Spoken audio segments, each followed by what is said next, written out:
Good evening, everyone, and welcome to another edition of the Best Damn Sports Show in Franklin County for Wednesday, June 12th, 2019. I am the Nighthawk, along with our studio director, Zach, and on the panel, just one lonesome person here, the Duke Forrest. We're not sure about Nick Mumley, the redhead. I told you, I called Nick earlier, didn't get him, but I can only assume he's otherwise occupied. And it's unfortunate because when we get into basketball, I was going to just beat him up with the Kyrie Irving thing. stuff. Yeah, I've been a little harsh to Nick about Kyrie. Yeah. So enjoy. Tonight is sports heaven as you get to watch Franklin County's #1 rated sports show. Our show, the Best Damn Sports Show in Franklin County. Then, as the show concludes at 8 o'clock, you just flip it over to NBC and watch, hopefully, an exciting Game 7 of the Stanley Cup playoffs at the TD Garden tonight, as the St. Louis Blues do in fact invade the Garden for this pivotal game. I think I need a better word than pivotal. Pivotal would be accurate. There is no tomorrow game. These games they're not even that enjoyable in a way. I'm just so nervous and anxious about this game. But this works out well. Show gets done 8 o'clock great. and the puck drops around about 8:20 or something like that. Yeah. So, the Bruins, of course, were down 3-2. They win a game somewhat easily. Just like Toronto, first round. Yeah. But again, for anybody who's telling, and I'm sure the Bruins team realizes they're in for a battle, obviously. How could they not realize that? But I just think a lot of people, especially any casual Bruins fans, hey, they won, they staved off elimination in St. Louis, they're coming home. It's a big, of course, they're heavy favorites. I think that's crazy. Keith Jones, my man Keith, had this game. I think it's still close to 50-50. Really? Because I sit here and I give the Bruins, even though it's a Game 7, but I give them just a super heavy favorite. I mean, Tuukka Rask, they're playing with the MVP. He'll win the Conn Smythe Trophy. He should win it. I think he should win it either way. Just say they lose tonight, 2-1. If they lose 2-1, he should win it. I totally agree. And there is a trivia. There is one winner. Has there just been one losing team winner for Conn Smythe? Yeah, and really? Gosh, I wish that was going to be brought up. Because I've heard the folks say, hey, a losing team can get the Conn, but I didn't hear anybody go beyond that. Right, maybe two, but I know one for sure. But I agree, if it's a close game, if he plays well and they lose, it still seems like he ought to get it. Yeah, Tuukka. Although I suppose Ryan's had a pretty good series. Do you expect St. Louis to come out even more physical tonight? Boy, that seems to be their calling card. I think they were a little less physical last game, and it hurt them. Because I think they want a grinding 2-1 type game versus let's skate with the Bruins.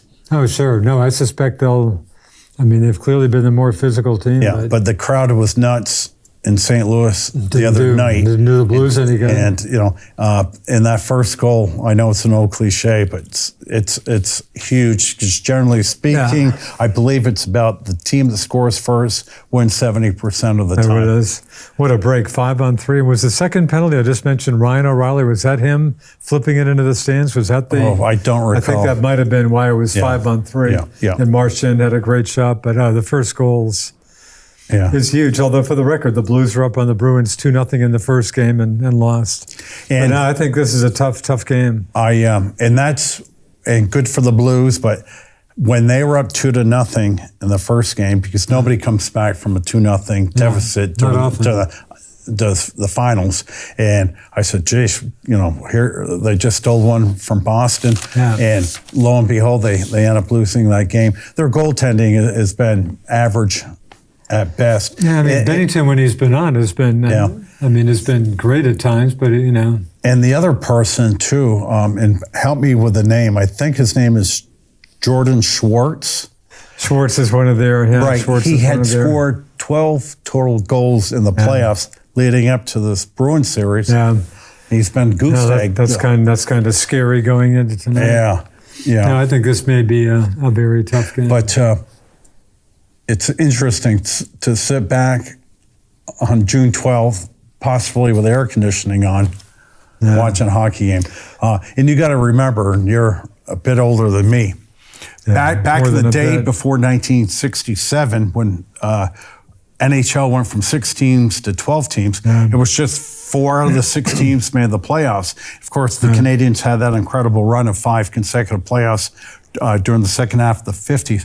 But you have to remember... 5 consecutive Stanley Cups, in fact. Right. You have to remember, it only took 2 series wins to win the cup. Right. You know, like NC, not to put down UCLA for their incredible John Wooden dynastic run, but what a different ball game then. Yeah. I think they even had some games on their home court maybe early on. I think so. Yeah. Yeah, different ball game. You know, and so, whoever wins tonight, kudos. You've both teams have killed themselves. Yeah, I mean, it could be the type of series if they end up playing 20 games, it could be 10 each.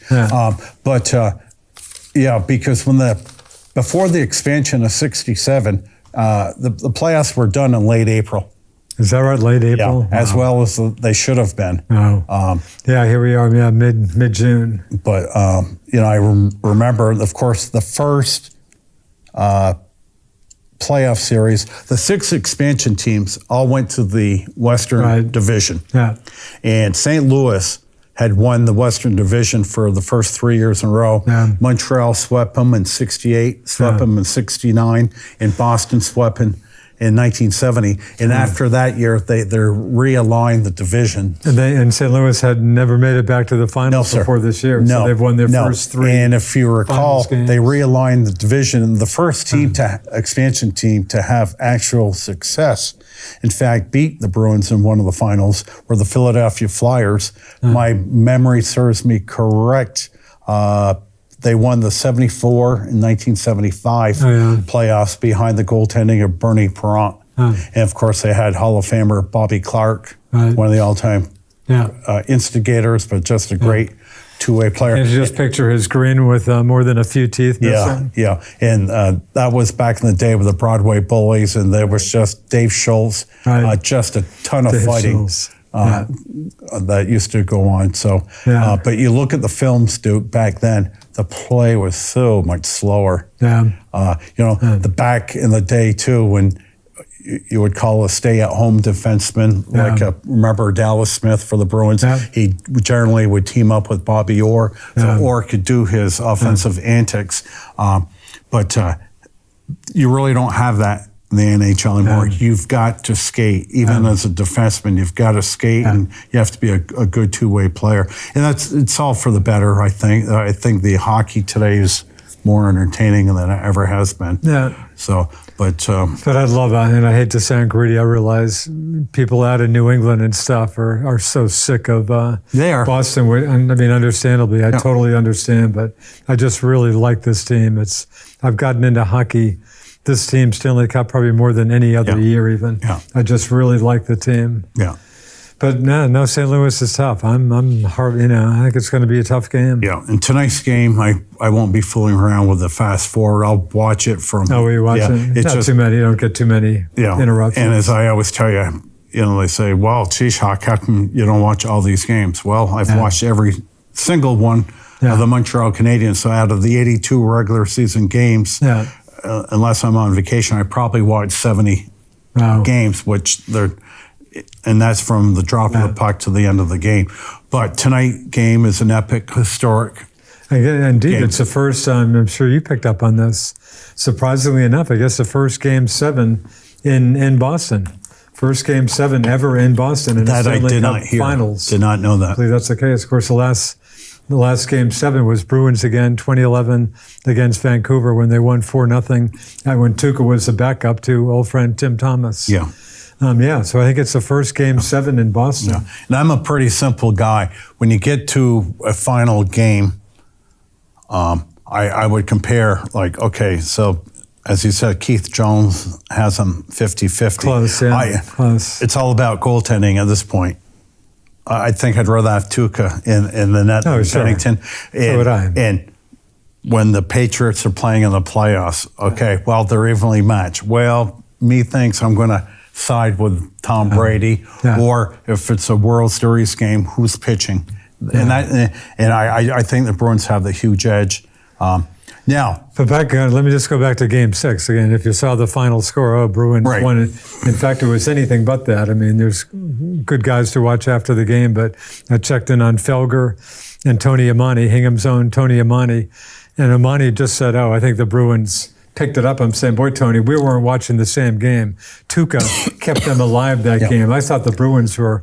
Basically holding on for close to 2 periods Yeah. that game. They got the lucky 5-on-3 goal. Yeah. Tuca was keeping him in there, and Felger totally didn't buy that. For he said, Yeah. "No, I think Tuca held him, kept him in the game." St. Louis, I think, had a clear advantage for almost 2 and that's what a periods. great goaltender does. And the I'm not Bruins the got their type. lucky second I'm not goal. the type of guy that says, "Oh, he made the save of the game here with 4.5 minutes to go," and I'll say, "You know what?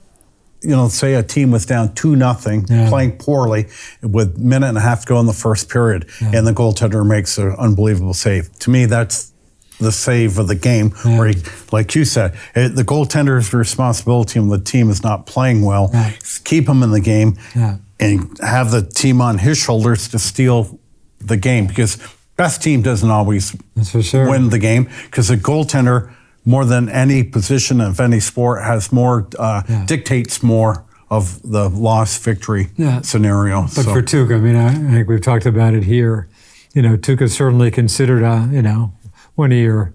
Well, before this season, where would you have put Tuca? I mean, at least a top 13, 10, top 10. 10 goaltender. I think Duke. He might be the third highest goaltender paid in the league. Is that right? Yeah. With Mr. Carey Price, I think. Being But the for him highest. to cement, I mean, if he gets this cup after having a tremendous, this definitely elevates him, and I think nails down his legacy to give him at least one cup. So it's a huge game for Tuca in particular, I thought. Well, when they won, that was Tim Thomas. He was backing that up won Tim that. Thomas. Yeah, because It was in the acrobat. Talk about 2 very different goals. Oh, absolutely. Thomas is just all over the place. Yeah. In fact, I even heard some rumblings. I just heard a little talk on the NHL channel on Sirius XM, rumblings that Thomas might show tonight. And of course I'm sure Big Papi will probably check in. He'll probably, we'll probably get into that later if you want.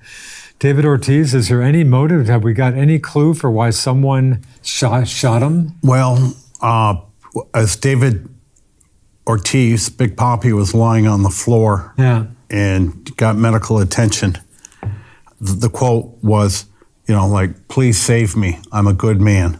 Well, let me preface by, before I speak here, that I'm not a Big Papi fan. I know that. As you know, before the shooting. I mean, the drug thing will always taint him for you. Literally was a PED guy, I believe mentioned in the, was it Senator Mitchell? That list of names that supposedly shouldn't have come out. Was it John Mitchell, the former Maine senator? Maine senator, yep. I think. Yep. Oh, no, I know you're not. Yeah, and the few times I've ever seen Papi get mad is when a reporter would ask him about PEDs, and he would give, and he was a druggie, and I would never vote for him for Hall of Fame. He'll get in because people like us die off, and the younger people who never really saw him play a Clemens will get in, a Bonds will get in, but. Oh no, I know that. Now, I'm just the curious motive, why someone shot the guy. What the media is withholding, and what I heard, and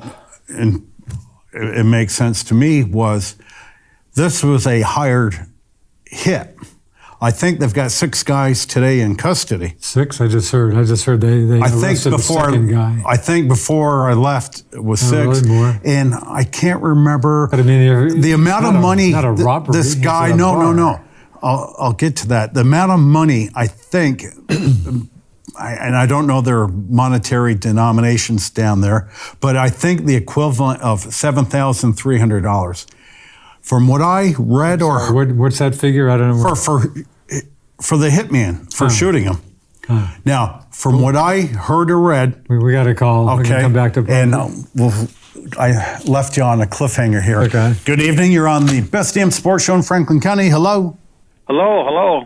How you doing? Guys don't look like sportsters tonight. They look like you're going out to a dance or something. It's funny you mentioned that. I'm embarrassed. I have zero. You think I would have come up with a Bruins cap or something? I have zero Bruins memorabilia or whatever. Yeah, I'm worthless, Bobby. I agree. And caller, kudos, because I usually make an effort to put a sports hockey shirt and a matching hat and all that. But I literally got out of the shower about 6:15, and I didn't.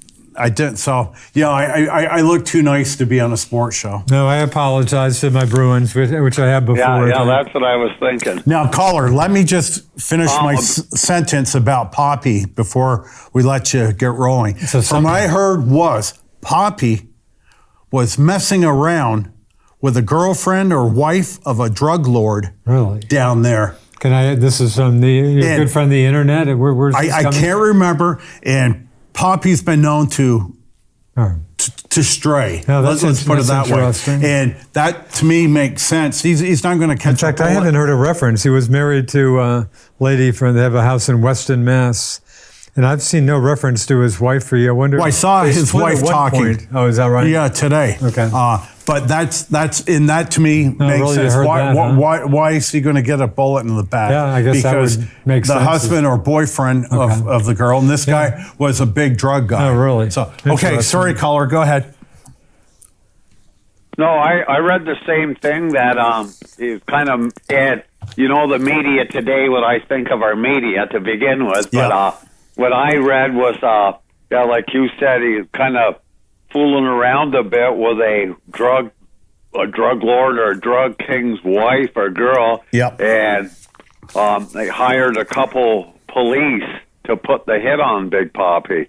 I mean, the Dominican, you want to talk about bad press lately. If you were thinking about vacation, the Dominican would certainly go off the list. I guess there was other Americans beat up and killed there. It's almost like somebody's plotting to keep people out of that country. Well, 3 or 4 people have died down there in the last month or so. Right. If they go to the mini bar, grab a drink, and then hours later they're dead. The DR has gotten a lot of bad PR in the last month. Far away, Egypt, which I've been to. I've been to Cairo a couple times. Egypt's running into the same thing. Of course, you're getting nailed with your Teresa's getting, bombed as they go out to visit the pyramids and stuff. Yep. I mean, for Egypt, tourism is huge. They're getting killed too. Yeah. The caller's right, Duke. We don't look like sports guys. No, like I said, no, I have nothing. You look like you guys are doing a different show, especially you, Nighthawk. You're usually laid out with them big W's all over you. Yeah. I look like I work for the UVM Extension Service. Looking good, Hawk. Yeah. Looking good. So, now, have you been swimming yet, caller?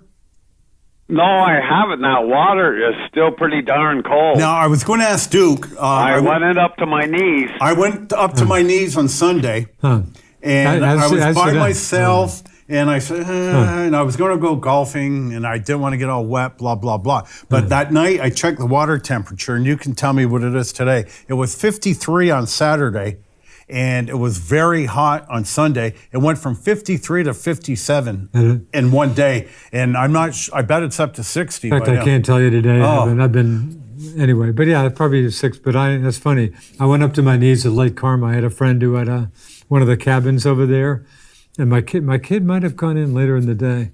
But the water was very warm up to my knees. But shallow water can obviously warm up a lot easier. Yeah. But I sure haven't been swimming. And I thought about taking your kayak out. Yeah. But as I found out last year, kayaking looks like the most simple thing in the world. But once you get out there, it takes a lot of, if you really want to go, a lot of upper body strength. And thank both you guys for your kayaking efforts. I really appreciate it. But no, I haven't been close to swimming. Oh, you're very welcome there. Get on down there and hop in them and use them, Duke. Yeah, I told Tom I got a crazy work month of all thing. In another week or two, should be in much better shape. But yeah, looking for the water has been dropping. I've noticed. I was down there the other night, and I noticed like within 3 or 4 days, or maybe 4 or 5 days, the water did drop quite a bit. But again, I like a high like this, as we mentioned. It Yeah. stays a lot cleaner longer, and that certainly prolongs the water entertainment in the summer. Usually after the 4th of July, if the water is somewhat low, those darn weeds begin to grow. Now, do you do the LCI anymore? The fishing? No, I used to, and I tried to get my wife to go with me. Again, she used to when she was a lot younger, and I guess I was younger too. But her answer to me is, do you think I'm getting up at 5 o'clock in the morning to go fishing? Yeah, my kind of girl. So it's really hard today to find a partner. You have to fish at least with a partner. And today it's really hard to find that. 30 years ago, it seemed like everybody used to fish. I'd make a phone call. Hey, what you doing the next 3 days? Wow. Oh, I don't know. Come on over, hop in the boat. We're in the Derby. Wow. And, it used to be easy. I haven't really looked that hard, but it's just hard. Maybe it's because we're getting older and people have given it up. But, even during the Derby, out in front of the lot, it used to be, years and years ago, nothing but boats. Yeah. And I mean, that whole bay around Burton's, over, around Mosquito, Butlers, it was just boat to boat. Really? And, now you look around there during the Derby, everything is so scattered. I'd like to know really what the registration is like this year compared to 20 years ago. Is I would, I have no way of backing what I'm saying, but I bet they're down 30-40%. Really? Yeah. Interesting. I heard the fishing game department. I don't remember the numbers. The fishing licenses and the hunting licenses. Oh, hunting for sure. Way down. Yeah. Yeah, I guess just fewer people doing they this. Have dropped. It's hard. It's hard for hunting with getting into it now because there's not a lot of places to hunt. If you were just starting off tomorrow, you took your hunter safety course, you passed it, and everything was fine. It's very, very hard to find a spot to go hunting. Really? Whereas years and years ago, when I was a young man, could hop in the car, go to Fairfield, pull over, pull off, hunt those woods in the morning, go up to Bakersfield in the afternoon and hunt. But whereas today everything seems to be somewhat posted, and I do not blame the landowners whatsoever. Really? It's a liability today, really, to have somebody on your property. And back in the day, when people went hunting, there were actual hunters, where today, there's a lot of thieves out there and everything else. So, you just don't want anybody wandering around on your land. Yeah. Now, that's too bad. That's too bad it's come to that. Yeah. Big Poppy, back to what you said. Yes, you're absolutely right, Duke. But, I certainly back the landowners on it. Yeah. Yeah, I hear you.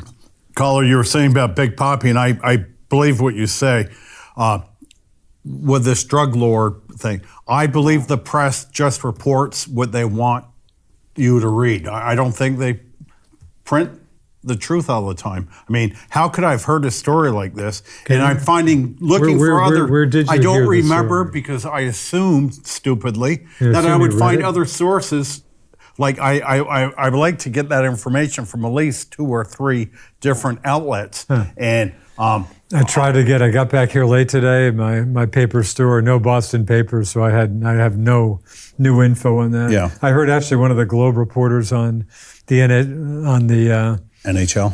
I guess the NHL station. I guess they got into Big Poppy, and he certainly wasn't getting into that. Yeah. So him and his wife split up at one point. At one point they did, but I'm going back years. Yeah. I don't pay attention. Yeah. To And this. like I said, Big Poppy's not my favorite. He's been known as a strayer. And also just remember when he almost killed Dustin Pedroia in the dugout, maybe, I don't know, 6-7 years ago? He just at times will lose it. Remember when he smashed his bat?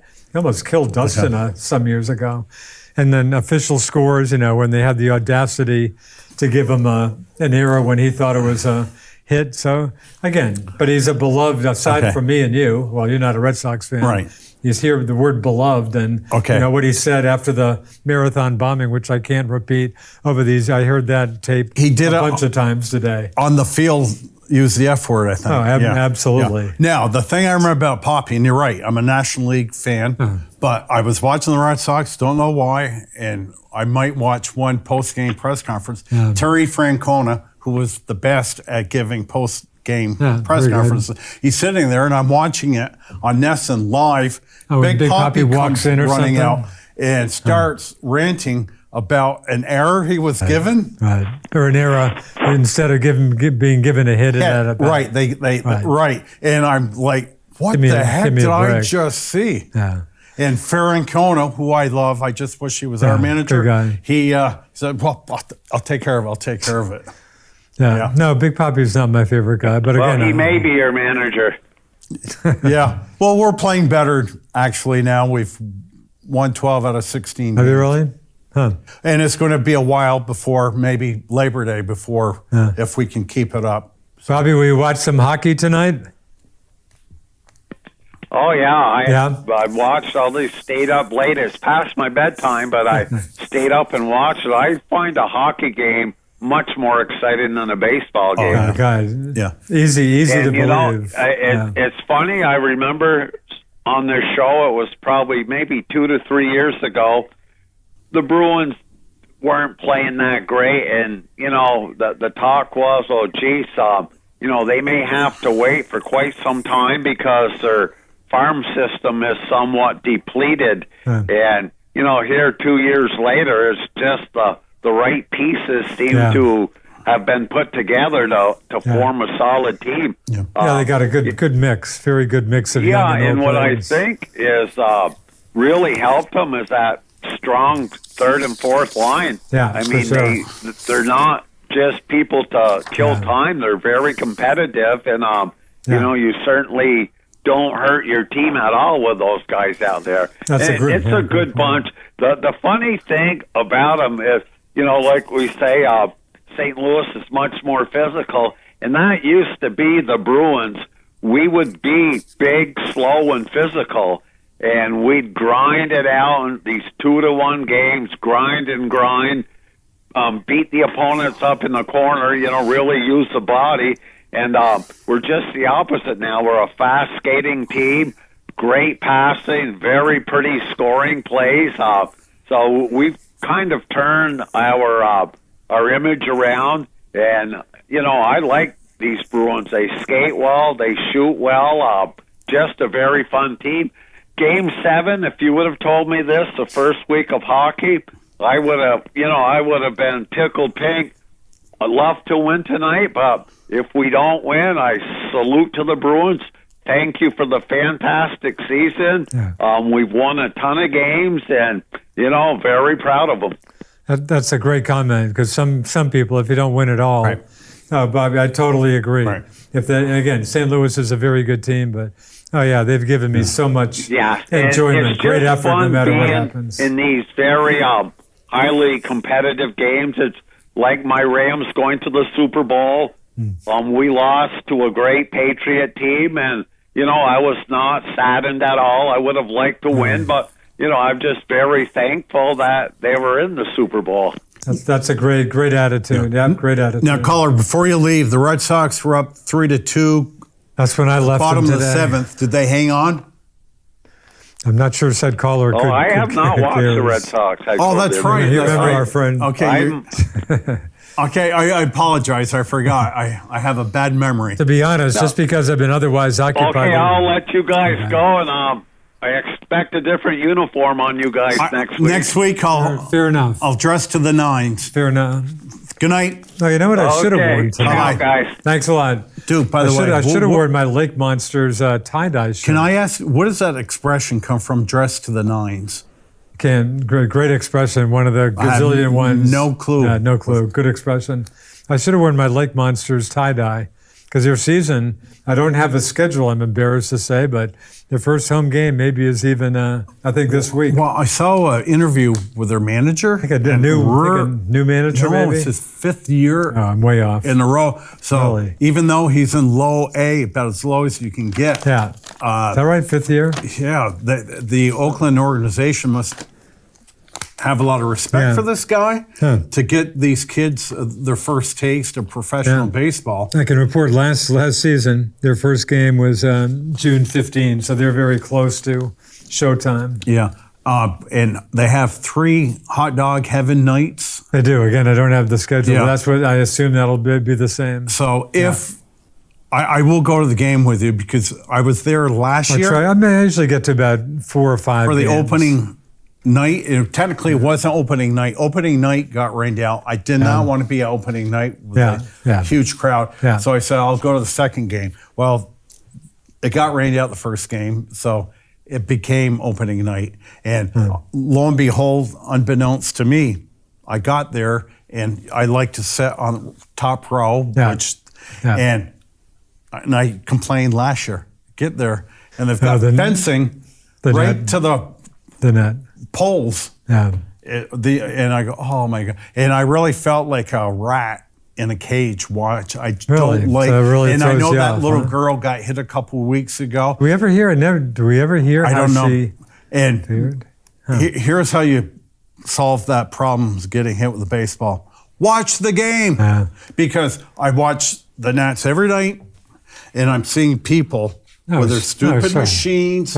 And if I took you to a game and you pulled out your little tweet machine, I'm sure you'd kill me. I would say something and say, Duke, you got 2 choices: either put that machine away or we'll leave, because and because if I'm at a game with you, we're going to talk in between pitches, in between innings, or certainly more so at a hockey game. And I've told you this numerous times. I was at a UVM game a couple years ago.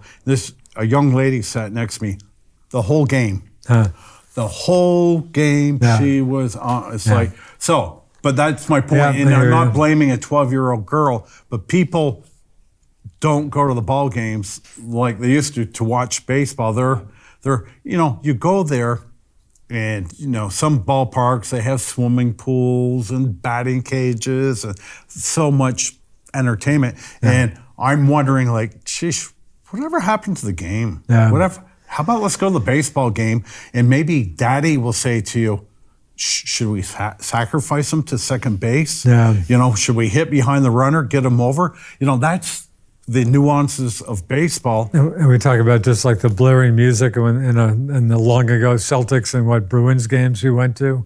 Maybe Celtics, maybe more than the Bruins. We went to the Bruins or the Celtic game. Celtics, and that music was so loud, and it gave me. And then you have these about 80% nakedly clad dancers, and I like the naked clad women as much as the next guy, but not during a sporting activity. They're out there shaking and jiggling and stuff, and the music is blaring, and I literally cannot have a conversation with you. But again, is that again old people like me? I guess the thinking obviously is you have to throw entertainment out there every second, or else, I don't know. People have bought a ticket, and they just totally freak that they can't tolerate a couple of minutes of downtime. Like Norwich University, the conservative school of Norwich, and I've raved about what a great hockey program, national championship in the national championship this year. But an older crowd, blue collar crowd down there, the only complaint I have, they blast the music. The same thing. And again, we're 60-something type people. Okay, and if you're going to blast the music, blast something from the 60s, early 70s, something like that. Look at and know who your demographics are at the game. I don't want to hear something from 2019, and that just burns me, because you really should get an education when you go to a sporting activity. And you take your kid with you, you should be bantering back and forth. But, that's me. And, Yeah. maybe, again, I've turned into that crotchety old man. Get off my lawn, but I just don't, I don't need that stuff. Yeah. So now, we mentioned the Red Sox. I know they're toiling at 500 as been the greatest of seasons. Just over. Yeah. But let me just say this. I know there's a long ways to go. And are they going to overtake the Yankees? Probably not. Are they going to overtake the Rays? Maybe. Probably not. The Rays and Yanks are tied for first. Okay. But you still, at this point, you still think they make a wild card. Now, the series of the year, the Red Sox are actually playing right now against the Rangers because season ended today. Yanks or Rays will get the first wild card spot. Right. Okay, and let's just assume it'll be the Rays come October 1st. And so the Red Sox would be fighting. I still think they'll get the wild card spot. But to me, and again, I'm not a Red Sox fan, but if you are, where's the reason for optimism on this team? Okay, number one, the guy is beaten up for 3 years on the Red Sox, David Price, who's pitching like he did 5 years ago when he was one of the aces of all of baseball when he pitched for Tampa. Yeah. His ERA's down around 2.85, somewhere 2.75 region. Yeah. And you know what? The thing about him, he's been consistent. Very consistent. From day one. Okay. And even going back to last year, obviously, Now, postseason. Chris Sale stunk the baseball world up in April. Since May 1st, and I think he went one run last night, 7 innings. Well, he lost. Was it last weekend? He lost a brutal game. Yeah, He left 2-1 with a 2-1 lead after 7 innings. And the bullpen, of course, I think of games like that. Gee, it'd be nice to have a more dependable closer. Yeah. But he got screwed again the other day. So these people who keep beating him up, that's 2 games he should have won anyway. Yeah. Since May 1st, I believe his ERA is around 2.25. Not bad. He's pitching great. And I told Joe on the golf course last night, if I had a 7th game tonight, 2 choices I would have to give the ball would be Chris Sale or Max Scherzer. Now, Max Scherzer might have 3-4 wins this year. ERA right around 3. He's pitched really. He had a couple stinkers in April. But you trust him. He left so many ball games, and I told you last week, the bullpen. Are you under 7 now? Was over 11 ERA for the bullpen that came in for him on his starts. Is that right?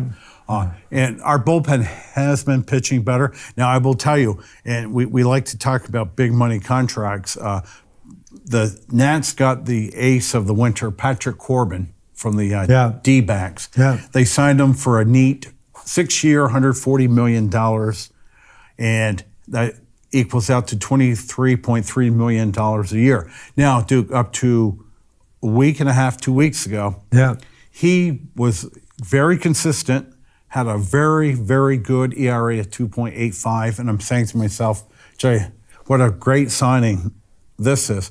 He has been shelled the last 3 games. He gave up 7 runs last night, and again, the team has been playing well. So his ERA is shot up from 2.85 in 3 games up to 4.17. Is that right? Yeah. Wow. So, and I have high expectations. You want the big bucks, more power to you. But if you're going to be one of the top paid pitchers in baseball, you better perform. Wow. The guy's getting $6 million a year. Well, you get what you get. But, not pleased. Are you Nats? Are you harboring some tiny playoff hopes now? Absolutely. The team, I'm not guaranteeing it, but the Phillies have been so-so. They're tied with Atlanta right now, 9 games over 500. The Mets are 5 behind, game under 500. Nats are 7 behind, 5 games under. But they have been playing much better baseball. Strasburg, Scherzer, and Anibal Sanchez, former farmhand of the Red Sox, was pitching terribly, got injured. I think it was a hamstring, came back from the DL, and it's been unbelievable. So our starting pitcher has been really good. Bullpen, better, but they certainly didn't have to pitch much better to be better because they've been horrible. So I think there's enough talent there. We're not going to grab first place by 4th of July. It may take until Labor Day, but we have a chance, and I haven't jumped off the ship.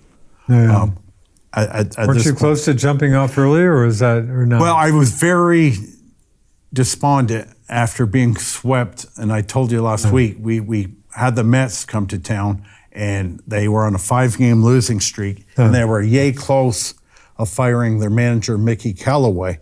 Well, then they go sweep the Nats 4 straight and saved his job, and they've been playing a bit better at this point. But, Yankees, they continue their good, solid play. The Rays, where I keep thinking, okay, it's been nice. You're a good story. But they continue to play good ball as well, and of course the Yankees will be getting some injured players back. And Nick made the good point, I believe it was Nick, that they've played so well with their young replacements. The chemistry is there, and I know it sounds crazy for their big $30 million superstars coming back. Would that mess up team chemistry? Obviously, they're going to get their positions back.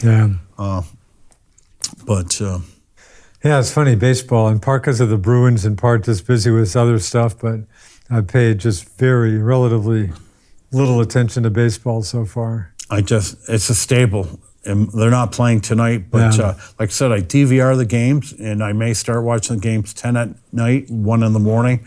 But see, baseball to me, it may not be the most exciting sport, but I love the cerebral part of it. But you can see their faces. I mean, if a guy walked into the studio right now from about any team, I would recognize who that guy is. Football with a mask on, certainly hockey, and back in our youth when there were no helmets. And if you remember during the 70s, people wore their hair longer. And Ron Duguay, remember Ron Duguay of the Rangers, had the best hair in hockey. I mean, Ron Duguay. They just skated down the ice and their hair was flowing and all that stuff. But now with their helmets and the cages and all that, they're very unrecognizable, more robot-like. So one baseball note, weren't we kind of thinking that Mr. Dennis Keuchel, am I pronouncing his last name? Dallas Keuchel? Sorry, Dallas. Dallas, thank you. Wasn't the conventional wisdom that the Yanks would grab him? Yes. And did the Phillies grab him? No, Atlanta. Sorry. Because Atlanta, they have... I knew New York didn't, so Atlanta got a lot of good young pitching, but some of them haven't been pitching well. But as I mentioned, they're tied for first, and that was a good move. And the thing about Atlanta, and I'll give them credit, 1 year, $13 million to finish out the season. Really? He'll pitch a couple minor league games, and he'll be pitching next week. So he gets about half a little more than half the season. And it probably equates to what his qualifying offer. If he would have taken that and did not refuse from Houston, it probably equals out. But that's a great signing. He's on a good ball club. His ERA was around 3.8 last year. If he can get it down to around 3.25, and he'll get some national attention pitching. Have you run into Leonard? Have you talked to Leonard about that? No. I've seen him on the golf course, but he's been far away. And of course, we don't hear from Leonard on Wednesdays during the summer because he's in the golf league.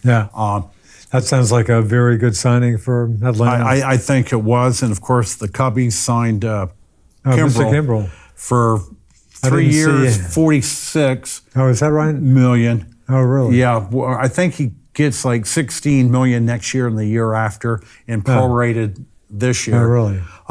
If you ask me straight up, as bad as our bullpen has been, who would I rather have, a starter or a bullpen? I'd take a starter every day of the week. Would you have made that deal? Would you have paid him that money? Mr. Kimbrel? Kimbrel, no. I just, me about relief pitchers. Right, I did see that the Cubby, I didn't see any dollar figures. And I read, I don't know if it was in the Sports Illustrated, which my subscription runs out in July, which I won't resubscribe because they just pile up. And come to my house sometime. But there was an article called "The Rise and Fall of the Save." Oh, really? How it used to be like a big deal, and people now realize the save is just a statistic that doesn't really have a lot of value to it. I don't totally buy that, as you know, but interesting. Well, you come in the ninth inning with nobody on. It's just, and But again, the other game was, Sale pitches a great game, 7 innings, Yep. 2-1. Maybe Workman pitched a perfect eighth, or somebody did.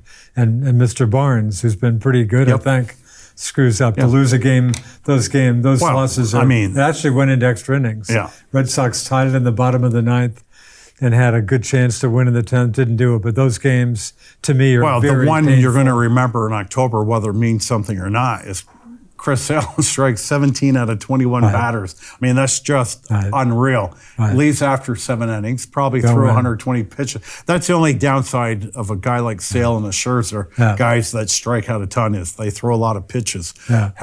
But to strike out 17 guys in 7 innings and end up on the losing end is not a good thing. Yeah. So, but yeah, I certainly agree with you. Baseball takes a back seat until this weekend because hockey will be done tonight. Yeah. And basketball, good segue, will go Almost into done. Game 6. Now, I was watching the game, was it 2 nights ago? I just picked Monday night. Yeah. And the Raptors were up by 6 Geez, points. 6 points with a little over 2 minutes left. And I'm saying, oh my God, Toronto, Canada Looked pretty just good. won the National Basketball Association championship. And, Kawhi Leonard is just a great all-around player. Yeah. And good for them. Yeah. And, then the Warriors, what Right. the Warriors do, hit a couple bombs. And it just... Another Warriors still won. Good for them. Of course, And- Kevin Durant, probably almost his biggest story, finally comes back after being injured. Has that been nailed down? Are we talking torn ACL? Are we talking big time Well, serious again, I injury, was or not clear? expecting Nick here tonight, and I was going to beat up on him. The 30-year-old two-time Finals MVP announced the surgery on social media and said his road back starts now. Most Achilles rehabs take about 12 months. Wow. So KD may be out until the 21-22 season. Wow. He will have to determine if he wants to opt in on his... Like, this is a hard decision. He's not playing next season. And he If he can- wants and to he'll get how opt much, in about on his 30 mil? $31.5 million player option. That's money he literally can have, right? He's under Yes. contract. Oh, yeah. He's under contract. So for not it's playing his maybe player 1 option, second. where we would have said before he injured himself, could end up playing with Brooklyn. Well, I guess the only reason he would opt out is if he's, if he still really wants to go someplace else down the road and he's thinking he'll get a multi-year contract Right. for a gazillion dollars. And they so, may be a team stupid enough to give him So a I guess contract. there's still maybe some doubt about And that. again, he's 30 years old here as we speak. Wow.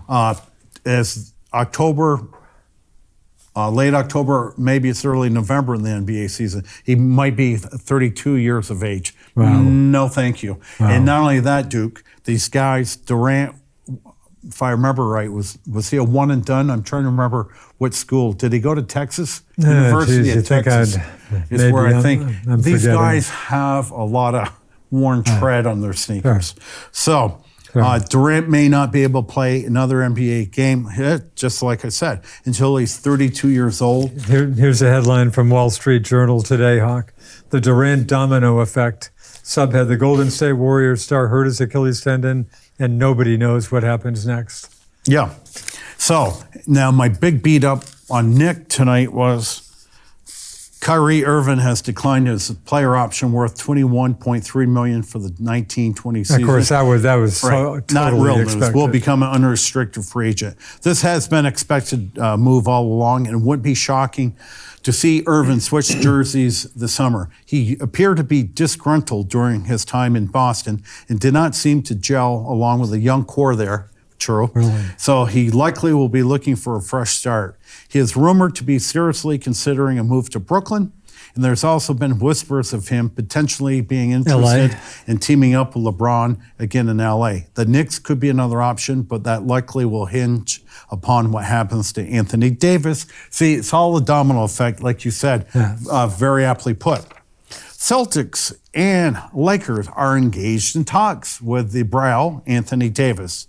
Yeah, that really scares me. I mean, this guy's got a one-year ESPN contract now. So the Lakers will add the 4th pick. They have the 4th overall pick that has been discussed in a possible trade that may be used to acquire a high-level player in multi-team deals. Now, what the what the Pelicans are looking for, Duke, Yeah. is that 4th 4th overall pick, and at this point, With the that looks Celtics. like college DeAndre Hunter from Virginia. Who's You're very familiar hit with the him. key shot that helped give him a Yep. championship. So they're looking for that 4th pick and Lonzo Ball and Brandon Ingram. And the guy, that would be an and/or situation, but the guy they really want, the guy that is really good is Kyle Kuzma. So they're asking for everything. Now, you've mentioned to me every week, Hawk, why would the Celtics even consider going for Davis? He's They're got 1 year. considering just 1 year. And I'd like to assume that they are assuming that if they get him, they can quickly sign him to a bunch of years. Okay. In this little tidbit here, talking about the Lakers are engaged or emerged as the front runners in the 80 sweepstakes, but teams like the Knicks and Celtics remain in the running. With that said, Mr. Duke, it's worth noting that Davis's agent, Rich Paul, stated during a recent interview, no matter where AD winds up, he'll be hitting free agency in 2020, and warned the Celtics if he goes there, he'll likely just be a 1-year rental. God. Now, the Celtics, Duke, Why would they even think about what the that? Pelicans, I believe, are looking for is the Celtics have Jason Tatum, 3 obviously. number 1 picks this year. 14, 20, 22 or Right. something. And obviously, the Pelicans are going to ask for 14 and 20. Yeah. And the other 2 bodies is Gordon Hayward, who we expect to be healthy, and Jason Tatum. I'm sorry, they want Gordon Hayward? Okay, they want Gordon Hayward. Oh, wow, that's interesting. Why do they want him? Because expectation so I think Kyrie. I'll give no offense to Gordon. I'll give him up in a second. But I think obviously. Kyrie retarded that whole team. I agree. just think, you saw how well Tatum played his rookie year. Did he improve this year? Yeah. Did he improve as much as I thought? No, but I would love to see here and blast anybody. That makes good sports talk. However, I'm not blaming Tatum. He'd be standing in the corner waiting for the ball. No. So. That's interesting. So the Pelicans supposedly want Hayward too? Yeah. Boy, Tatum, for 1 year, that's insane. Why are they even thinking about this? Well, I can't add nothing other than the word you just and the used. only reason would Insane. be if Danny's got a pretty good bet that they can win the championship next year. Why would he think that after this year? Yeah. And, That's really very discouraging info. we get Jaylen Brown out of Cal, Tatum out of Duke. They're top 3 overall picks. Yeah. Okay, they're my babies. Yeah. These are my little babies. Yeah. All of 19 years old when they make it to the Celtics. Yeah. I will nurture them. I will cuddle them. Yeah. I will rock them asleep, and I'm not going to give my babies up because I think their skill level is good enough there. Now, news that went underneath the headlines today was Aaron Baines signed a player option today for $5.9 million. Aaron, he was injured with the Celtics. With the Celtics. Mm-hmm. One of the premier defensive centers. Yeah, good guy to have the in your league. team. Great guy and a good team player. And Big Al Holford will be back next year. So presumably, Yeah, and like Kyrie, and all this crap is going to flow downhill rather quickly.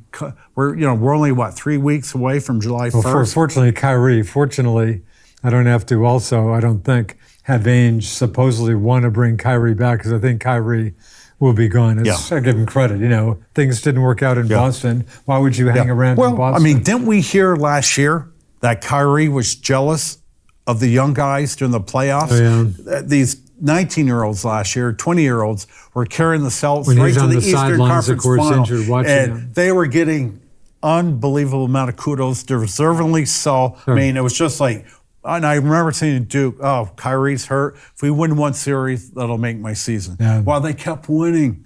Okay, and of course, I made the bold prediction to you in October.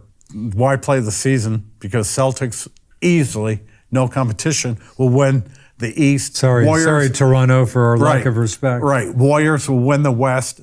I won't predict who will win the finals. And lo and behold, Celtics won 49 games this year, probably about 10 less Horrible year. than what I expected. But geez, Danny, I'm just blown away if I can believe what I hear and read, that they're really going hard after Anthony Davis with apparently zero guarantee. He's of always more than 1 year. And you're right. He's always been in love with Anthony Davis. God. He played Kentucky. Is that correct? That's my recollection. Anthony Cheesehawk. Yeah. Yeah, it's just We not should even get younger positive. people on the panel with good memories. Sorry. But I think so. Kyrie signs with Brooklyn, okay? I hope Okay. so. Just go away, Okay. Kyrie.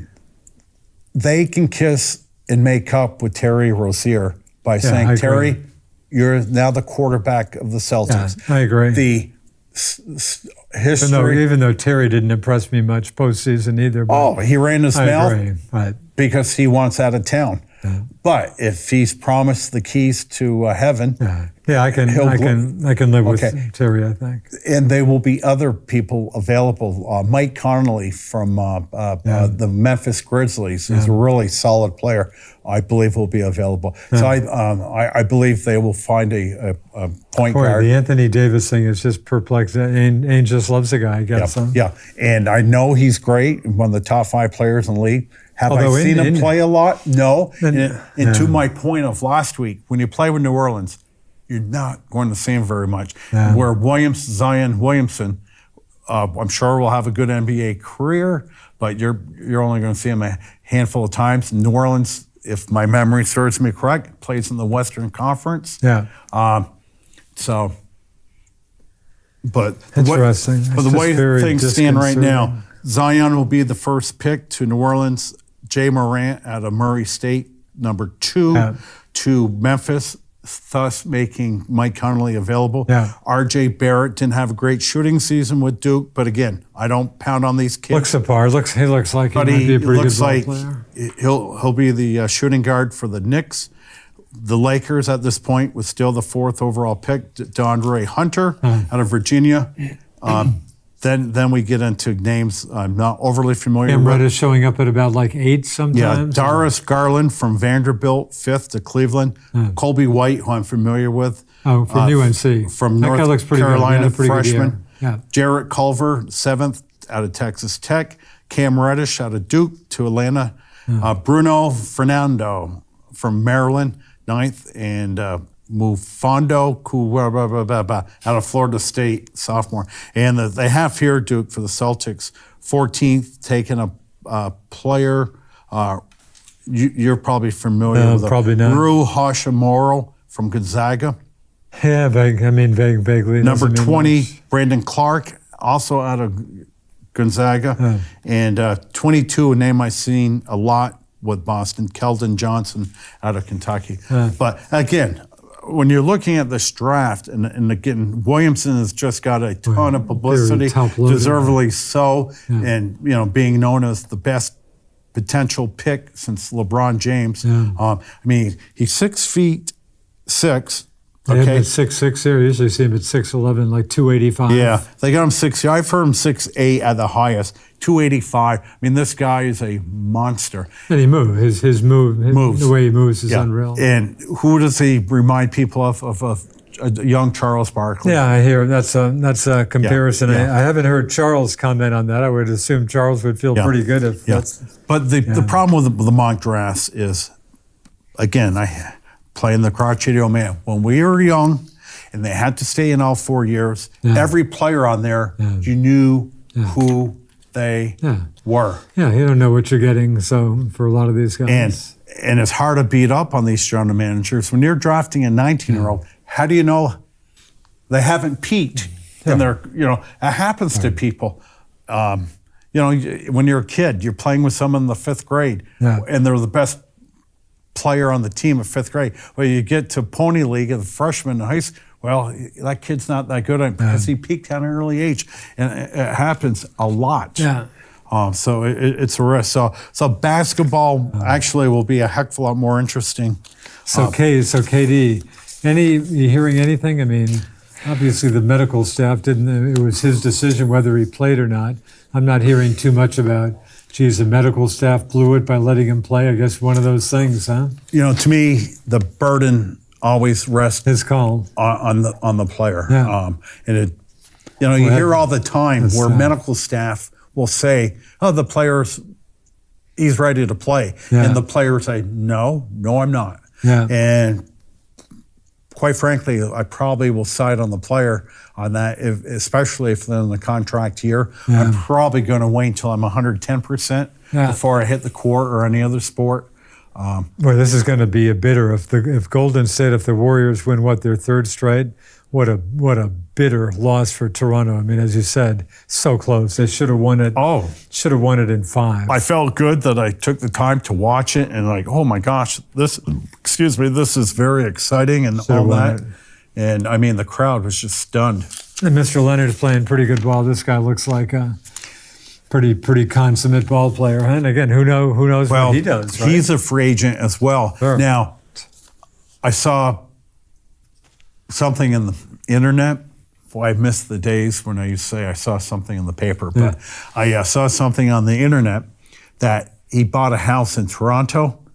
Yeah. Now, he came out a few days later. I don't know if he denied that. I mean, I know Toronto, it's got winter and all that. You know, I mean, the obvious place to play is, do you want to play for the Heat? It's a great city. It's I've been there once, but it's a real lively It is. city. It's a very dynamic city. I mean, Young Street, I think, is the. Yeah. Remember walking on Young Street years ago? I mean, he could be Mr. Canada for basketball. Everybody would know who he is. They know him. I mean, I've seen a bunch of post-game interviews with Doris Burke, who's very, very good. Doris is solid.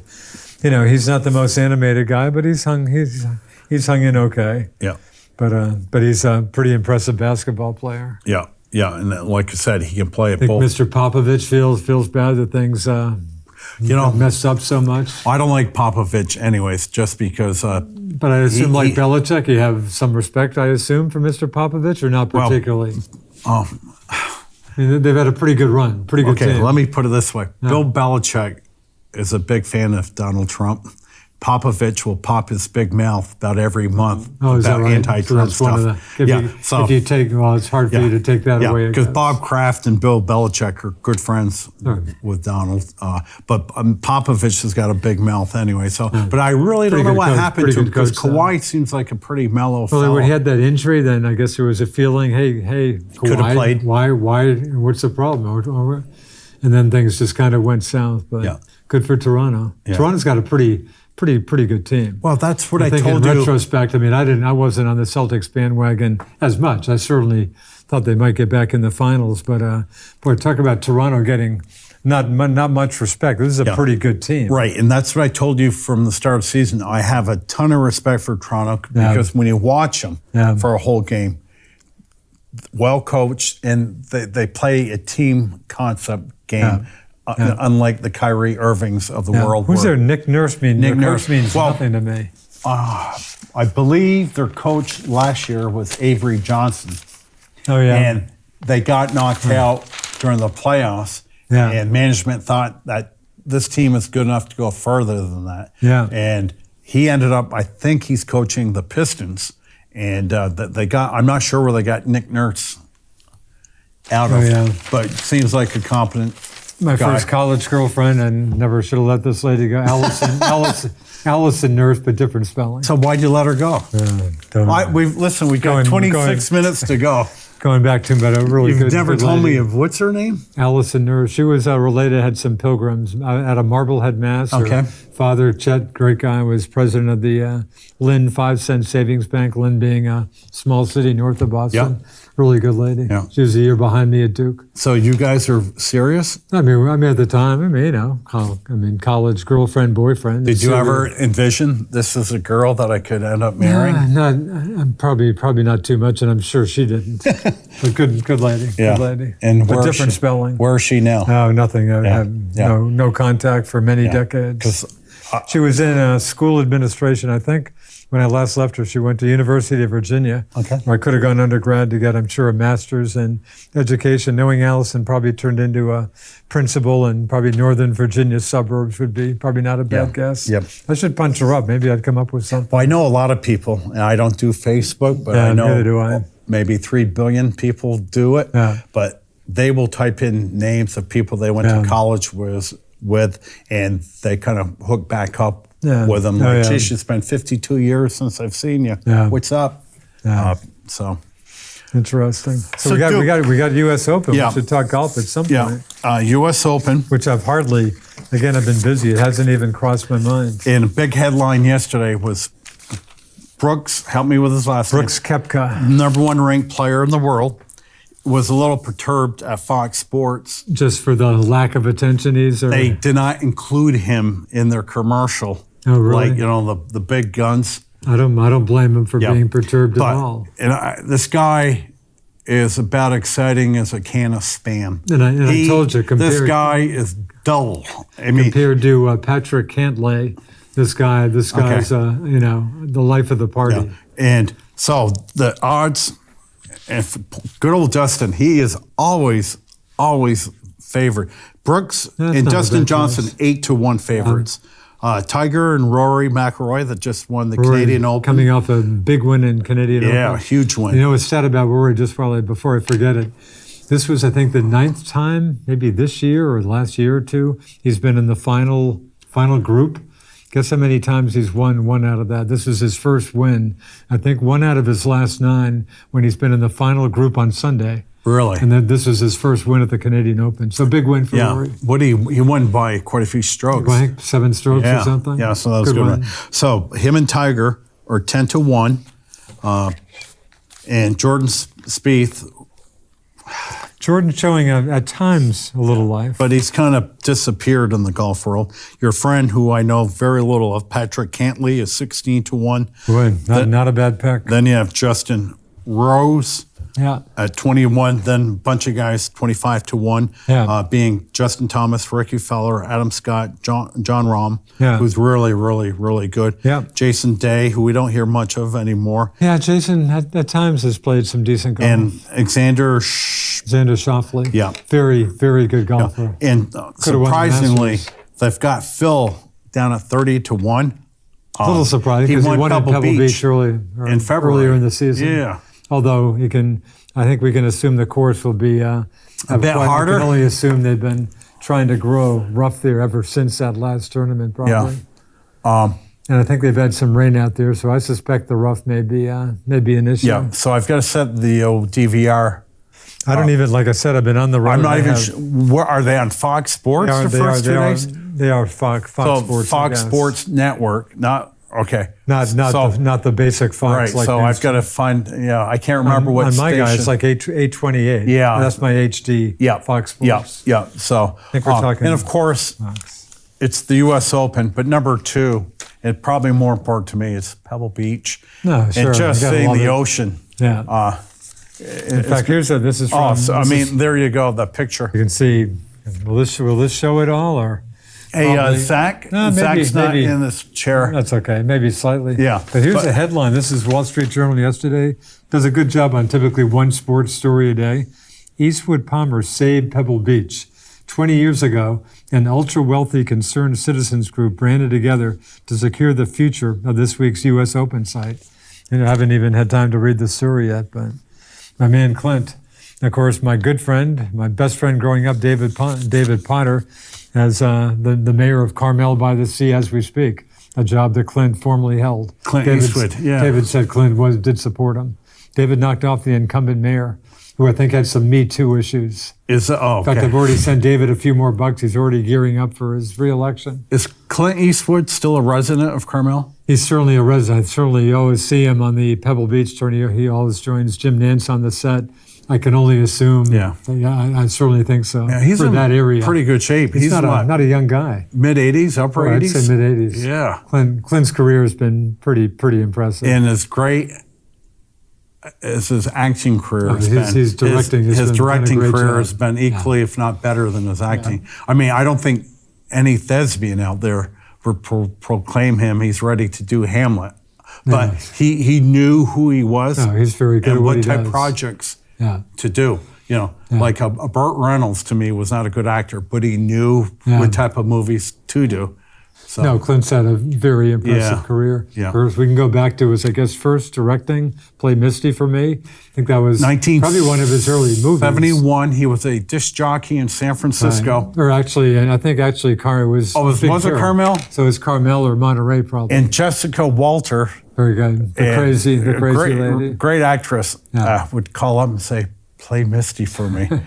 He was a jazz disc jockey. Yeah. Really good movie. And some great scenes of Big Sur. Maybe to me, I might have mentioned this. If I'm rich, if I win maybe 50 mil in the lottery, I'm getting a place on Big Sur. Route 1's the famous coastal highway. Yeah. There's some great old ranches. It's probably some hippies bought, 40 years ago for not megabucks. Yeah. Just one of those ranches back from Route 1 with obviously an overlook, a hill that gives you an overlook of the Pacific. That's what I would do if money were no object. Now, I don't know if you were on the golf course a couple weeks ago. Probably not. You've seen me Probably once not. on the golf I was course. playing the game. If you were going to be dead in a month and you only had one golf course to play, Oh, I guess I think maybe we could do it. because Joe Whittemore picked St. Andrews. Okay, good which choice. would be a good choice. My pick was, help me out with a Hawaiian name. The first tournament. Kapalua. Kapalua would be my first choice, probably Pebble Beach. I think I went with Be- Pebble Beach, although the Masters wouldn't have been a bad choice. I think I went with I Pebble will Beach. tell you. And, So the Masters wouldn't just do that much for you? That course doesn't excite me. But I mean, you get into the tournament pretty Oh, much. yeah, But the you have to. But the course doesn't. No. Well, and there's no Pacific Ocean there or anything. Yeah, and the thing too about the European courses, what do they call the pot bunkers? The pot bunk, yeah, and when you're- links courses. You're in the bunker. It's about 12 feet. Yeah, You have those to guys get are killers. It's crazy. I was happy. Graham McDowell, actually, speaking of Pebble Beach, Graham McDowell, his one major was the U.S. Open at Pebble Beach. I trust he's in the field. He's been playing better golf lately, but he had a top 10 at the Canadian Open. Mm-hmm. Boy, talk about a clutch. This guy's at putting at times. He's a very good putter. This is what I think he had to do to get into the British Open, assuming he didn't have other tournaments coming up Yeah. that he could win.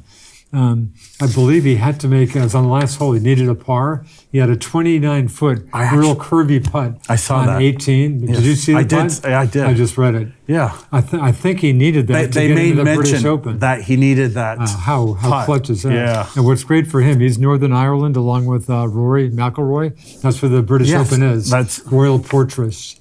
Okay. I think Graham may be, well, not sure he's out of there, but so they're both going back to their home country. But Graham, talk about a clutch putt. And I love Graham. Yeah. But anyway, he won the U.S. Open at Pebble Beach in, I think, 2011.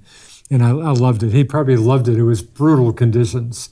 If it wasn't sleet, it was cold, rain, windy. I mean, horrible conditions. And he probably was loving it. Conditions he could probably totally relate to being out of Northern Ireland. Mm-hmm. And I think he won. I'm thinking it was, the best score was even par. If it was under par, I don't think it was under par. I think it was like even, you want another pen? No, I got it. I think it was like an even par, maybe even one or two over, but just a gritty performance in just horrible conditions. Yeah. But I like my man Graham. I always see him he's won at Hilton Head before. How old is he always- now? He's getting up there. Jeez, boy, it might be knocking on the door of 40 or so, or maybe 40, give or take a year. Yeah. But anyway. So Duke, I've got to ask you. You're the resident and only tennis expert here. Oh, thanks for that. Put Wasn't it even in on my the mind. annals of history, Yeah. which I know people really don't follow tennis anymore. Rafael Nadal won his 12th French Open. An 18th major. I mean- two behind Roger Federer. Yeah. The French Open. And that upped his record at the French Open too. You ready? Might be slightly off. I think 93-2. Wow. And here's a great trip. Actually, you know who would come up with this? Because I can remember him. I think maybe we're on doing a show, Stat Guy, or maybe we were talking about it. Who finally knocked off Rafa? Who gave him his first loss at the French Open? Robin Soderling in the fourth round some years ago, and then Federer beat Federer beat Rafa, I think in the quarterfinals, several years ago. And that Roland Garros is clay. No, clay, red, the famous red. So have you never even, Ken, you can't even picture what it looks like? The red clay is great. Drove by it Oh, wow. last month when I was on vacation. Oh, really? The guide said, there's Roland Garros. But no, the famous red clay. Yeah. When Rafa won his winning point against a very good young player, Dominic Thiem, 22-year-old Austrian, Okay. who Rafa beat in the finals last year also. And Thiem will win some majors. But Thiem hit a shot just long, so Rafa's back at the baseline. He just falls back at his back with, of course, red Yeah, I clay did see. all over So- his back. Explain to an idiot like me what makes him such a great clay player, See, well, I guess or what makes anybody a great no, clay player. that's a good question, and I'm not sure. It's just kind of It's, how it's he. a much slower It's pace. a slower, but it's funny you mentioned that, Hawk, because it is a slower pace. But I just read, it might have been Wall Street Journal, a story about how everybody thinks, certainly including me, how the French Open you get longer rallies and stuff. That's my assumption. Someone did the numbers, and guess what? There was Okay, almost okay, no difference okay, between Roland Garros and the hard courts of all the other. see. Wimbledon's grass, very Australian Open and U.S. Open. Everybody else is a hard court. Wimbledon's grass, but that's a very, ball moves very quickly off grass. It's just, I can't give you a good explanation, but it's just how he hits the ball, how he maybe his overspin. I can't. I guess an honest answer is I can't give you a No. good answer. But he's your consummate clay court You've player. played on clay. Boy, I mean, down at our good friends at Cassanes, the late great Cassanes, who let folks play down there for decades. I was kind of a clay Okay. court, but no, I have little history on clay. And what about grass? I Have you ever played on grass? I think zero. I don't Okay. think I've ever played on grass. Like, aside from Wimbledon, Yeah. what other tournament out there No, nothing. I is mean, on grass? it's interesting because I mean, how do you get experience to be a grass player? And Yeah, I'm so- going to kind of ask the same question. What's the difference between playing on grass versus playing on a normal surface? No, I mean a normal hard surface. court surface, yes, sir. Again, I've never played on grass, but I mean you do have tournaments like before Wimbledon, just like the clay court season. Actually, the tourney that I missed this year for the first time in 15 years at Charleston, the women's tourney. That's the start of the clay court season. In that case, for women, they're coming up from Florida, Key Biscayne, I think a hard court, and getting into clay. So there's some tournaments you have and in fact for Rafa was unusual because he usually cleans up before the French Open at the Spanish, or Barcelona Open, Italian Open. They're like three fairly big time clay court, and he lost two of them. He did finally win in Rome, but he didn't dominate as he usually did in the tourneys coming up to the French Open. So you do have some, it's not just the French Open. You've got about a month of kind of clay court tournaments. And Wimbledon, there are also some other, Eastbourne is one of the tourneys in England before Okay. Wimbledon. That's grass courts. What town is Wimbledon in? It's right outside Outside London. London. Is Right there- outside London. I don't remember that. It So might let me be- ask it you might be the this. town of Wimbledon. I'm assuming that Wimbledon is a private club. Now, if you were an Iron- the All England Lawn and Okay, Croquet right. Club, whatever it is. So lawn I'm tennis, thinking the Duke and I are in London in September. probably not going to play at Wimbledon. And you bring your racket, say, Hawk, I brought a racket for Right. you. Let's head over to one. Would they let a couple bums like I us certainly wouldn't think so. in there to play? So not do it. Yeah, no, I can't imagine they would. But I suspect Say we knew a member of the Lawn and Racket Club. maybe. Because, I mean, Maybe. I've always asked that question. If we knew a member down in Augusta, Georgia, right. would we be able to play? Boy, I think it'd probably take. I guess maybe if a member says you can play there, you can play. Now, like Pebble Beach, It's actually is a public you can't course. play there. And I think you checked, or boy, I wish I Nick didn't- was I here. didn't check, It but- might be $600 I was going to say $5 to $1,000 probably. to play around the golf They're at going to make you Pebble take Beach. a card and probably make you finish in like 3 hours or something. Yeah. So So again, there are probably some other grass courts in England if you're. But all I can say is the grass court season is pretty short. But again, you're asking good questions. But Rafa, That's why I get paid the big however, bucks. however he hits the ball and stuff and moves, he's just he just loves clay and he's just the master of clay. So now we've got Federer holding at 20 majors, and Federer had a very good French Open. Rafa moves up to 18. And Rafa got probably a big break because Dominic Thiem knocked off Novak Djokovic, who'd been playing great in the semis. That This was guy- probably a break for Rafa. when I saw the all-time leading major winners and he's what's come he back got, big 15? time. He's got 15, and he had won 3 in a row. He would have what had country the is he Tiger from? Slam, having all 4 majors Yep. at one time. Novak was two matches away from that. Okay. He's Slovakia. Okay. I mean, Oh, he's I think come back. he's one of the all-time greats. Absolutely. And I think 10 years down the road, No, it could be. people He are going might to be the forget guy. him. No. I mean, if he came He's got more majors I than wouldn't him. even know who he was. Does he even speak English? Oh, yeah, he speaks fine Yeah. English. Is that right? He means absolutely nothing? Yeah. I mean, Tennis means I mean, nothing to you. Nadal has always been popular. He's a good-looking guy. Yeah, and it's good guy. had They're all, long hair. His hair is shorter they're now. not as long. Yeah. But I love the sportsmanship of these guys. They're all Yeah. And they're pretty cool. And the other thing I take notice is, and again, I know very little about tennis, Yeah. is Roger Federer for his ancient age. Oh, he's come back. People had said, Is- Roger, you still can play. You're a second-tier guy. Sure, keep playing if you want. He's come back and won some more majors. Yeah. And the French Open he sometimes skipped because clay is his worst surface. Yeah. But he had a very respectable French Open. Yeah. And then, okay, here's a little trivia. Hawk, you probably come up with this. Who's right behind Novak Djokovic in terms of number of majors won for male tennis players? I will say I'll give you a clue if the you need- lone I don't- American.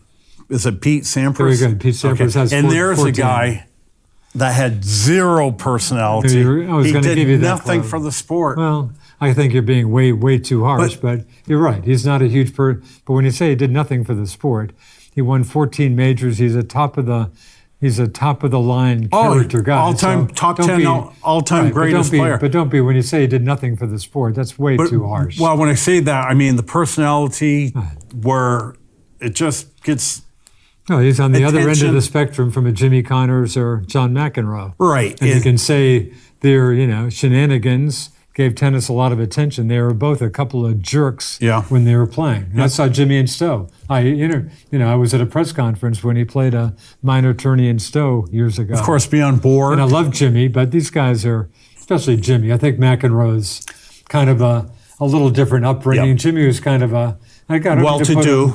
I mean, McEnroe more. I mean, Jimmy was kind of Yeah. a street Yeah. kid, I think. Yeah. And I give him credit for making it to the top. But back in the 70s, tennis was almost a major sport. It was very I guess, popular. maybe. And I remember Bjorn Borg, the Iceman cometh. Yeah. So it's just, and of course, the number one reason, but if you- the obvious reason is where are all the good American players? They're, Yeah, well, yeah. Yeah, I'm not sure. But if you like tennis, which I do, this is the tennis, the quality of the tennis today is absolutely top notch. Oh. If you like tennis, which I do, it's some great tennis out there. How much do you play a week? No, just not once with my guys. Typically with Court Costas. Thank you, Greg, and thank you, George. His great High Street Court, and Nick Haddon, who with his wife Sherry made it to Wimbledon last year. Okay. And Mike Bluen. Those are our 4 regular guys. Has that Great ever guys been to a play wish for you to go to Wimbledon? It'd be a nice place to go. I'm not a bucket list guy. Yeah. I'm happy yeah. to be alive at this point. Yeah. Okay. And the other thing too that I mentioned quite a bit, wanting to go to a sport. Well, with the advent of the high def big screen TV, Sure, what you talking about? it's just Yeah. it really almost feels like But Wimbledon, I think it was Nick treated his wife Sherry's great. Also a very good tennis player, like her husband. I think it was a big anniversary or something, but it was a real treat. I mean, I think Sherry had mentioned, boy, Nick, be nice to go to Wimbledon sometime. Yeah. And it sounds like a great, London sounds like a fun place to go to. Yeah. It sounds like they had a great trip. Yep. But sure, I'd love to go to, actually, the Australian Open. That of the 4 tennis majors, I think I've mentioned before. Yeah, you taught me into it. Had kind of faded, maybe especially 15, That's in 20 January? years ago. January. Yeah. I mean, how nice to run into a major sports event. Well, of course, you have football, too. and the thing with Because, of course, Australia in the seasons January are reversed, of course. it's July. down under. Right. It's so they're right in the middle of But summer. I'm impressed. The Australian Open, I think they had kind of faded out a bit. They've come back. Yeah. I mean, real big Yeah. time. It's an outstanding tournament. Yeah. So before we conclude, and again, I wish Nick was here because I really wanted to lead the show off, and Nick did the game down at Castleton University, the Division I state Oh, wow. softball championship. What a game. So he could have answered every question I had, and that will be on Channel 15 sooner than later because they he was the play-by-play guy for the game. Yeah, good point. And it usually takes about a week or so before it gets on the air. Yeah. And I'll record that and watch it. I really was going to pepper him with questions. Yeah. And Wow, what a game. I hate, again, one of those games you hate to have either team. Yeah, lose. and Seventh I inning. saw the 30-second highlights I saw on the the same. news, and of course, the last play of the game was center fielder comes running Yeah. in and makes a catch Yeah. right outside the infield and makes a perfect throw Yeah. to home plate. The runner from Memview tags up on that liner and had to be a perfect throw, and the throw was perfect. And again, so that game, that was a game. That was so it. There was one out. There was one out at that Yes, exactly. Wow. So kudos to both. Two great teams, but wow, what a game. Yeah. So hopefully Nick will be here next week on that. And other things going on is in the shadow, of course, is mandatory training camps going on in football. That's so we're talking next month, July. Next month, right, mid-July training camp will mid-July? officially open. Those guys just have like another month or so off? Yeah. Is that right? Yeah, and these boys have to stay in shape because you go to any of these I mean, camps. why not? Why? I mean, it sounds like it's not even just. It's not worth. Why would you not stay in shape? Yeah. But mid-July Hawk, they just have like another. They've got it like a real. If we had OTAs voluntary, then OTAs mandatory. Mandatory They're right over now. Yeah. Oh no, they're going on. I they believe still right going now. on? Yeah. But I will report, and of course, everybody looks great in their underwear when they're playing with a t-shirt and shorts. But boy, TB12, he looks so thin. I mean, talk about. I was a little concerned that he looked too thin to me. Yeah. Well, because he knows what he's doing. when they coming out of Michigan before he was drafted, he was shirtless. And he had a body of 11-year-old. He's got no muscle. I mean, the only muscle Tom Brady really has is between his ears because he's the Albert Einstein of football. Yeah. And I said it a zillion times. You don't have to be a rocket arm person. It's just it's all about reading the defense. And there's been nobody better in the history. And if anybody wants to argue, that's fine. But my key argument is, in the salary cap era, and with the turnover that each team, whether they're a horrible team or a great team, every team go through a tremendous turnover every season. It's incredible. Yeah. And I certainly don't want to wish my summer away because we've only with today. In fact, for the record, it hasn't even officially started. It hasn't officially started. We're fortunate tomorrow. We're going to miss the rain during the day. Staying to the evening east. is staying southeast. But then they've got showers forecasted right through Tuesday. And I was going to mow my lawn Friday. Yeah. But it sounds like you better. I'm going to be mowing tomorrow and go to my folks, mow their lawn as well, and get it done. I don't like mowing wet grass, but I hate being forced into doing something. Yeah, the forecast does look a little shaky. Yeah. The one concern I heard coming out of the Pats OTA camp was Sony Michel, either just not there or not playing. I mean, that was definitely a little concern. Yeah, he's got some knee issue. And of course, again, what the Patriots do, I believe, in the third round. They drafted the guy from Damian Harris out of Alabama. Yeah. Again, they're thinking. And even though the Giants drafted Saquon Barkley with the number 2 pick overall last year, and my humble opinion, he's the best runner. I would take any running back in the whole league before He's an extremely special player. But in general, you don't pick a running back. And if I look this year in the draft in April, I can't think of a running back drafted. That's normal now. But you can get them second, third, fourth rounds now. And ditto with receivers, unless there's somebody really great. Patriots took a receiver first round. But with that being said, the Patriots were the last pick, 32 overall.